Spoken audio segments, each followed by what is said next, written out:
Put it in a piece. The trans business across Europe is astonishing. I had a paper some months back where I looked at some of the royal families of Europe going back over the last 100 years. Yes. Yes. And you can, they jump out at you. The male qualities, they are actually comical. I mean, isn't that, but it's amazing, isn't it? I mean, the royal families of Europe are full of, trannies, basically. Trans people, transsexual. I mean, that's kind of mind-blowing, right? Really? It is.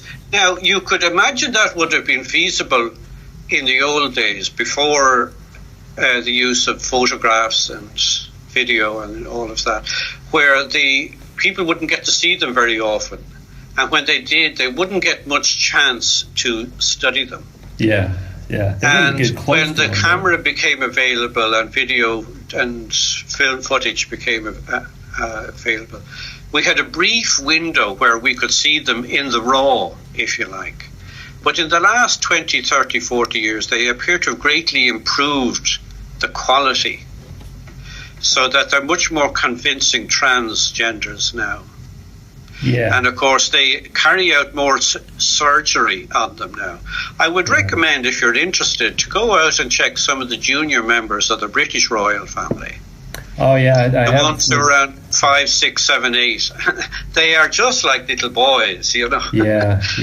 But by the time they're 13, 14, 15, between the chemicals and the hormones, the surgery and so on, they will be more convincing females than they are at the moment. Yeah, it's just such a strange thing to do, for just normal people like us. We just think, why would anybody want to change their gender or pull out, try to do this deception? And now, do you think it's something they have to do to please their gods, right? Their master? I think it is. I think it's part of this cult, club, society. Mrs. Thatcher made a famous remark years back. She was one, and she spoke about a certain person who was getting above a station, and she was saying, he is not one of us. And, at the time you would tend to think, well, they're speaking only of the power elite. But now that we have a different coloration on that now, because we see it could possibly mean that he wasn't a member of this club. One of us, yeah. One of us. So they're in some club. And I think the Mitfords used to have a term, you and non-you. The you being us, and of course the non-you being the rabble. And if you're one of us, then of course there must be some physical evidence that you have joined this club. Now, I don't think all of the males have to do it, or even all of the females, but it is quite obvious, the more I study this, these people hate natural women.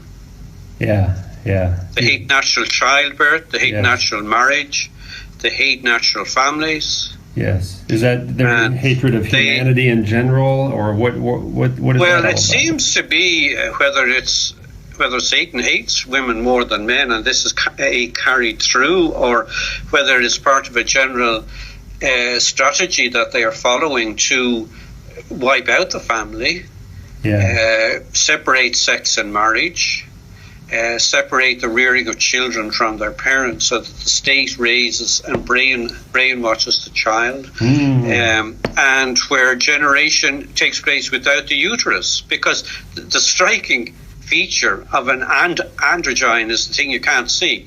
They don't have a uterus. Great point.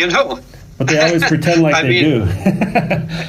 Pardon? The fake pregnant bellies. They have fake pregnant bellies. Yeah, the fake pregnancy. But this is what they all have in common. The men who are men don't have a uterus, and the women who are actually men don't. Yes.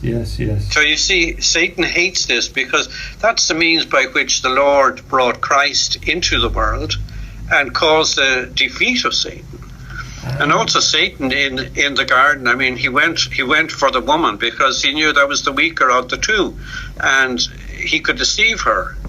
And Paul actually says that Satan didn't deceive Adam. Okay. Adam rebelled. You see, Adam had this amazingly beautiful partner, the most beautiful woman who ever lived. Yeah. Satan Satan didn't really believe the lies that Satan told. But he went along with it because he was losing his woman. You know? Yeah. And this seems to be all part of it. Satan is attacking women. The attack on women today is staggering. Yeah. And you see how they're suffering by trying to lose weight, anorexia and bulimia and all kinds of neurotic practices and exercising to death simply to look like one of these strange transgender gargoyles. I mean...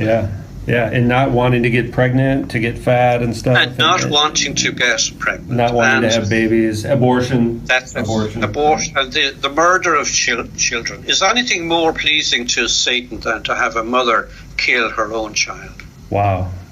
It's just astounding. Wow.